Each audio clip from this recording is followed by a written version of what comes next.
A warm welcome from the whole production team. Thank you. How are you recently, ma'am? I'm doing fine as of the moment. Nothing new actually. Good. Before we go to our interview proper, ma'am, can you please state a brief introduction about yourself?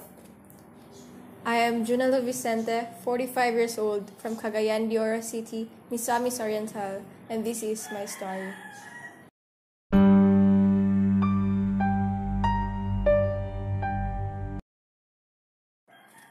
I believe that I am a family-oriented person. I really love being with my family.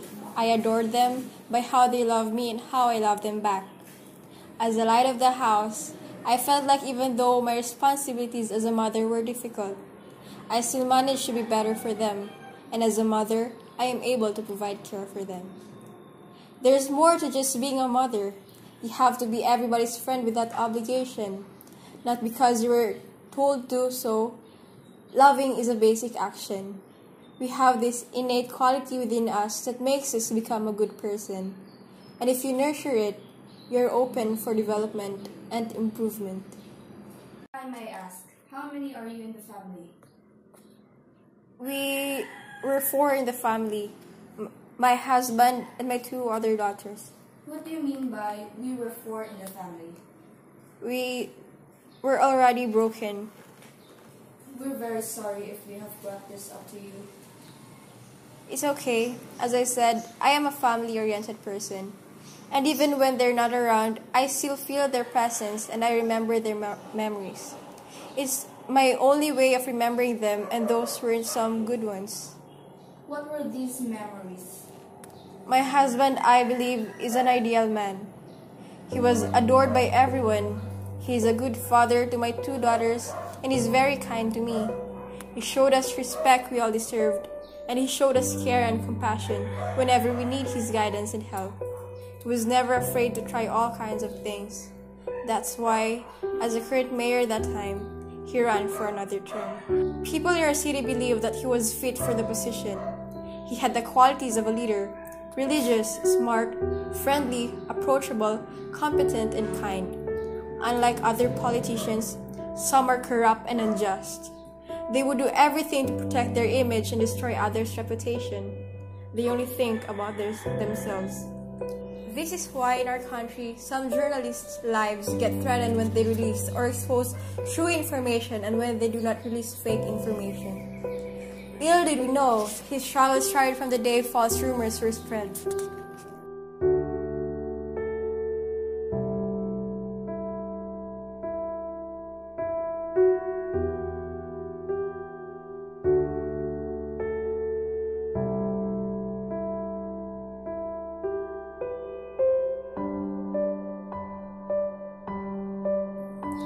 Fake news about him became really famous. They continuously accused of him corruption, which in fact were not true in the first place. One day, we were just shocked that after many series of hearings, they finally decided to imprison him with a fault he did not do at all. People were blind about the reality. How about your 2 daughters, ma'am? When people ask me about my children, I always remember the heartaches and the pains we experienced together. As a family, we've been through a lot. After my husband Ben was imprisoned, we didn't have any stable means of living. I didn't have a job. We all relied on him because we thought that he will forever provide financially to the family. How did they keep up with life? My 2 daughters, Janice and Marian, were 2 kind daughters. They always kept themselves away from trouble. Not long when they were exposed to the world's dark truth. As the eldest, Janice was committed with her studies, but after knowing the struggles that we were into, she was forced to do something she normally wouldn't do. Until one day, she told me that her classmate told her one way of earning money for living, and it's a kind of job that doesn't even have dignity at all. Because she became mad at me for some reason because of the life we lived into. She didn't communicate with me much. Sometimes, she would just hand to me the money and I would respond in my mind with shock. I would just receive it gladly, not knowing where it came from because we desperately needed it. Until then, I found out she earned it by selling drugs.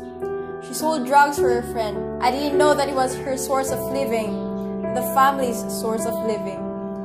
That night, I went to a sari-sari store to buy canned goods, and I saw her standing along the street. I was confused to what she was doing.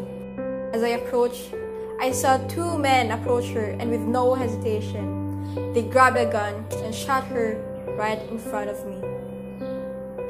I just witnessed my daughter's death, my daughter's undignified death. At that time, I made sure that Marianne will not leave me the same way Janice did. I made sure Marianne was in safe hands, but still, I failed to be a mother, a protective mother. I think that I trust people too much, that I let careless people in. Even my youngest daughter's innocence was destroyed. If I hadn't let her stay in the living room alone for long, he would not have harassed by her uncle. He treated her like an animal. What was your biggest realizations being able to fully realize your children's situation?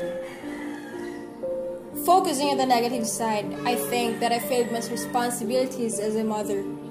I couldn't even protect all of them well. I let them suffer without guidance. I could have given them a better life.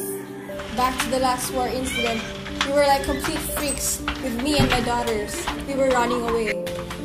Because the war was really unexpected and there were loud bangs, we immediately went out of the house wondering if they would be able to go to school again. As I previously said, because we were poor. Right after Janice was killed, I became an OFW to sustain Marianne's educational needs. I met the house owner. She was very nice at first, but right after many weeks, her true colors were showing. She was a mean house owner. She would harass, abuse, or apply all violent actions that existed.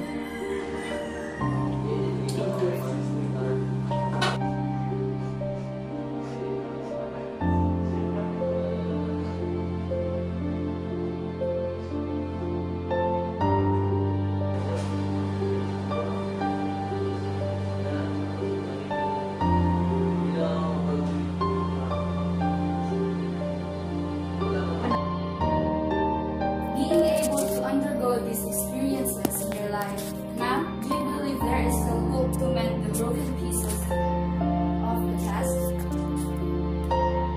Yes, there is always hope. No matter how difficult you think life is, it's just a challenge. And this is why I'm an activist, because I believe that I can promote human rights. Through the laws we set in the society and through what we believe is right, just, and humane, we should be able to protect each and everybody's welfare.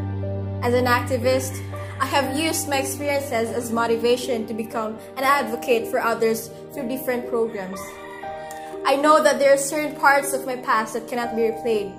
It will always be shattered, but I need to move on to a brand new beginning. It's just that I don't want people to experience what I have experienced, because it really hurts you inside thinking why life is so unfair.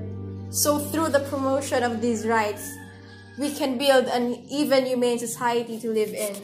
One last thing, ma'am. What is your overall message to our viewers? Having said, I don't want you to experience what I have experienced, so to promote our advocacy, we need to be one. I ask every one of you not to become an activist like me, but to at least promote human rights in their basic daily interactions. That actually creates a ripple and that will definitely have a large impact in our community.